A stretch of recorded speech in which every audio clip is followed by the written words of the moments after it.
اور یہ ایگزیکٹلی وہی عمل ہے جو رسول اکرم صلی اللہ علیہ وآلہ وسلم نے خود کیا مکے میں. ذرا یاد کریں آپ حجۃ الوداع کے موقع پر جب کچھ صحابی آپ کے پاس آ گئے رضوان اللہ تعالی علیہم اجمعین اور کہا یا رسول اللہ کچھ لوگ آج فتح مکہ کے نہیں حجۃ الوداع کے موقع پہ کہا کہ یا رسول اللہ کچھ لوگ آج ان 2 پہاڑیوں کا بھی طواف کر رہے ہیں جن کے اوپر لات و منات کے بت رکھے ہوتے تھے. تو آپ نے سوال کیا کیا آپ بھی بت رکھے ہوئے ہیں؟ تو انہوں نے کہا نہیں. تو رسول کریم نے کہا پھر تم بھی کرو جنہوں نے وہ طواف نہیں کیا کیونکہ یہ مناسک حج میں سے ہے. اس سے مراد یہ ہے کہ کوئی ایک بھی چیز اس سسٹم کی اس کلچر کی اس ثقافت کی وہ نہیں بدل رہے تھے, وہی چل رہی. اسی کو ہم دین ابراہیم حنیف کہتے ہیں. وہی جنازے کا طریقہ تھا, وہی عبادت تھی, ویسے قیام رکوع سجدہ عبادت میں, حتیٰ کہ حج کے موقع پر وہ یہی پڑھتے تھے لبیک اللہم لبیک لبیک لا شریک لک لبیک. لا شریک بھی کہتے آخر میں ان الحمد والنعمت لک والملک لا شریک لک الا اللات والمنات والعزا اس طرح کی ان کی تھوڑی سی عبارت اینڈ پہ بڑھی ہوئی تھی. کچھ نہیں بدلا رسول کریم صلی اللہ علیہ وسلم نے. تو یہ اسلامی تہذیب کی جو خوبی گسٹاو لیبان نے لکھی ہے وہ ایگزیکٹلی وہی ہے کہ اس میں چینج کرنا ہی نہیں تھا. کہیں جا کر یہ وہاں کے صرف بری رسموں کو ڈیمالش کرتی. بری رسموں اور اچھی رسموں کا جو بار بار میں لفظ بول رہا ہوں یہ اصل میں قرآن کی ٹرمز ہیں. بری رسموں کے لیے وہاں المنکر کا لفظ ہے اور اچھی رسموں کے لیے وہاں معروف کا لفظ ہے. رسم جو ہوتی ہے وہ عرف عام عرف کی چیز ہے, لوگوں میں معروف چیز ہے رسم. اس لیے معروف و منکر بری اور اچھی رسمیں ہیں کیونکہ اچھائی اور برائی کی تعریف پاسبل نہیں ہے. ناپاک جسے کہتی ہے مشرق کی شریعت, مغرب کے فقیہوں کا یہ فتویٰ ہے کہ ہے پاک. کوئی اچھا برائی کا فیصلہ نہیں کر سکتا. لیکن معروف اور منکر ایک سائنٹیفک ٹرم ہے اور قرآن کریم نے یہ سائنٹیفک ٹرم بڑی سمجھا کے استعمال کی ہے. میں ڈیٹیل میں نہیں جاتا, مثال دے دیتا ہوں. اس کی تعریف سائنٹیفک یہ ہے کہ سوسائٹی میں ایک رسم ہو اور اہل معاشرہ دل سے اس کو برا جانتے لیکن رسم اتنی ہارڈ کور امبیڈڈ ہو سوسائٹی میں کہ وہ اس کو چھوڑ نہ سکتے. مثال کے طور پہ جہیز ہے, ہم کسی سے بھی پوچھیں وہ کہتا ہے بری چیز ہے, جب ٹائم آتا ہے تو وہ اس کو چھوڑ نہیں سکتے. یہی مثلا ایک ہندو ہے, وہ شودر کے ساتھ پانی نہیں پی سکتا اس کے ہاتھ سے. جب اسی ہندو سے پڑھے لکھے سے ہم کہتے ہیں کہ آپ کیا کر رہے ہیں, وہ کہتا ہے برا کر رہا ہوں لیکن میں اس کو چھوڑ نہیں سکتا. اس کو کہتے ہیں بری رسم. یہ ہے بیڈ ٹرینڈ, اسی کو ختم کرنا ہوتا ہے. اور اچھی رسم کی یہ نشانی ہوتی ہے کہ وہ دلوں کو بھی پسند ہوتی ہے اور باہر بھی اس کی پسندیدگی ہوتی ہے. جیسے ہماری عام روایتی بہنوں کے لیے, باپ کے لیے آداب کی احترام کی چیزیں ہیں رسمیں. تو اسلام نے کسی بھی تہذیب میں جا کے وہاں کی رسموں کو چھیڑا نہیں ہے, صرف بری رسموں کو ختم کیا. تو کیسے ممکن تھا کہ وہاں کی دنیا بدل جاتی, وہاں کا تمدن وہی رہتا ہے. یہ چیز کہ سارے تمدنوں میں جو کامن ہے, اقبال اسے کہتے ہیں اپنی ملت پر قیاس اقوام مغرب سے نہ کر, خاص ہے ترکیب میں قوم رسول ہاشمی. ایک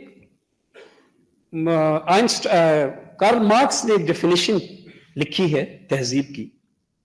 اس ڈیفینیشن کے الفاظ یہ ہیں, ایگزیکٹلی تو الفاظ میں نہیں بولوں گا, کہ جو اقتصادی حالات میں تغیر آتا ہے قوموں کے, اس کے تاریخی تجربے کو تہذیب کہتے ہیں. اس کی ڈیٹیل میں جائے بغیر میں عرب معاشرے پر اس کا اطلاق کر کے مثال پیش کرتے ہی آپ کو خود اس کی تاریخ کی بھی سمجھ آنا شروع ہو جائے گی. جس تاریخی تجربے سے وہ گزر رہے تھے, جہاں اسلام کا گھر ہے پہلا عرب, اس تاریخی تجربے میں وہ تاجر تھے. اور یہ ایک حقیقت ہے کہ جس سرزمین پہ زراعت نہیں اگتی وہاں کے لوگوں کو اپنے علاقوں سے باہر جانا پڑتا ہے اپنے روزگار کے لیے. یہ ایک سوشیولوجیکل فیکٹ ہے کہ اگر ایک اینتھروپولوجیکل فیکٹ ہے کہ اگر ایک علاقے میں زراعت ہے, فصلیں ہیں, تو وہاں کے لوگ جو رہتے ہیں ان کے کھانے کی غذا کا کام وہاں پہ پورا ہو رہا ہے، تو وہ باہر نہیں جاتے. اس لیے وہاں پہ جو ڈیولپ ہوگی، سماج ڈیولپ ہوگا، وہ سینٹرل مرکزیت کا حامل ہوگا، ایک جاگیردار لازمی ہے وہاں، اور وہاں پہ وہ ہر چیز کا تحفظ کرے گا. وہ جاگیردار، وہ نئی بات وہاں داخل نہیں ہونے دے گا، نیا اسکول نہیں کھلنے دے گا، کیونکہ نئی بات اس کے اس پورے پیراڈائم کو توڑے گی، جس کے لیے وہ غول کو اپنے اس گینگ کو، پیک کو کمپیکٹ رکھنا چاہتا ہے. لیکن اس کے برعکس جو سوسائٹی جہاں زراعت نہیں ہوتی وہاں تجارت آ جاتی ہے، لوگوں کو اپنے علاقے سے باہر نکلنے کے موقع ملتے ہیں. عرب ایسی ہی اقتصادی تجربے سے گزر رہے تھے اس وقت. یورپ اس وقت جو کاروباری نہیں تھا، تو عرب جو تجارت کر رہے تھے اس کو کہتے ہیں مرچنٹ کیپٹلزم. کارل مارکس کی ٹرم ہے، اس میں وینس اور جنوبا کے معاشروں کو مرچنٹ کیپٹلسٹ معاشرے کا والیوم 3 ہے ڈاس کیپیٹال کا. تو مرچنٹ کیپٹلسٹ تھے عرب. قرآن میں ذکر ہے اس بات کا. قریش کے بارے میں اللہ تعالیٰ فرماتے ہیں رحلت الشتاء والصیف. قریش جو ہیں یہ ان کا کلچر بن چکا ہے کہ یہ گرمیوں میں اور سردیوں میں دونوں موسموں میں سفر کر سکتے ہیں تجارت کے لیے. سو دس واز دیئر سوسائٹی. اب جو سوسائٹی تجارت کرتی ہے وہ جب باہر جاتا ہے تو وہاں کے لوگوں سے نئی نئی باتیں سیکھتا ہے، وہاں کے لوگوں کو ملتا ہے تو نئی رسمیں اپنے پاس امپورٹ کرتا ہے. جس کا مطلب ہے کہ یہ جو مرچنٹ کیپٹلسٹ سوسائٹی ہے یہ نیچرلی ماڈرن ہوتی ہے، اور جو سوسائٹی کھیتوں کو فصلوں سے کھا رہی ہے وہ نیچرلی آرتھوڈاکس ہوتی ہے. تو یہ نیچرلی ماڈرن تھے عرب. اس لیے جب ہم کہتے ہیں کہ زمانے جاہلیت تو اس سے مراد ہماری یہ نہیں ہوتی کہ وہ مہذب نہیں تھی. آپ کبھی البدایہ والنہایہ میں آیا ہے قصہ جو ابن کثیر نے لکھا ہے، وہ پڑھیں کہ کسرا کے دربار میں نعمان بن منذر کھڑا ہے، عرب کا ایک سردار، رسول پاک صلی اللہ علیہ وآلہ وسلم سے پہلے کی بات. کسرا خسرو پرویز اس کی توہین کرتا ہے. کسرا بادشاہ ہے، اس کی توہین کرتے ہوئے کہتا ہے کہ تم عرب ایسے ہو ایسے ہو ایسے ہو، تم گوشت کھلاتے ہو اونٹ کا مہمانوں کو، کتے بھی نہیں کھائیں گے. غصے میں آ جاتا ہے یہ بات سن کے نعمان بن منذر. نعمان بن منذر اس کو وہ منہ توڑ جواب دیتا ہے جو ہسٹری کا حصہ بن گیا کہ تم لوگوں کے پاس تمدن ہے، تہذیب نہیں ہے، وعدہ تمہارے پاس نہیں ہے، قول تمہارے پاس نہیں ہے، کسی کی مدد کرنے کے لیے تم اخلاقی طور پہ اپنے آپ کو oblige نہیں سمجھتے، احسان کے طور پہ کرتے ہو، سچائی تم میں نہیں ہے. ہم تو وہ لوگ ہیں کہ اگر وہ 4 مہینے جن میں ہم قتل کو حرام سمجھتے ہیں، ہمارے باپ کا قاتل ہمارے ساتھ بیٹھ کے کھانا کھا سکتا ہے، ہم اس کو کچھ نہیں کہتے، ہم اصولوں پہ اتنے پکے ہیں. تہذیب اور تمدن کا وہ جو فرق تھا، یہ ماڈرن عرب جو پورا یہ مرچنٹ کیپٹلزم ہے، اس کے بارے میں اقبال کے الفاظ ہیں ریکنسٹرکشن میں کہ آج ہمارا نوجوان ذہن اگر مغربی تہذیب کی طرف مائل ہے تو اس میں کوئی مذائقہ نہیں، کیونکہ مغربی تہذیب ہماری ہی تہذیب کے بعض پہلوؤں کا عکس ہے. اس میں کیا شک ہے؟ اندلس کے مسلمان ماڈرن تھے اور یورپ کے لوگ ماڈرن نہیں تھے، اس میں کیا شک ہے؟ میں آپ کو حیران کروں، ایک بندہ ہے جس کا نام ہے زریاب، اندلس کا ایک منسٹر تھا، وزیر تھا دربار کا. یہ جو چھری کانٹے سے ہم کھانا کھاتے ہیں ٹیبل چیئر پہ بیٹھ کے، یہ اس نے اپنے بادشاہ کے لیے پہلی بار رائج کیا تھا، پھر پورے اندلس میں یہ پھیل گیا تھا.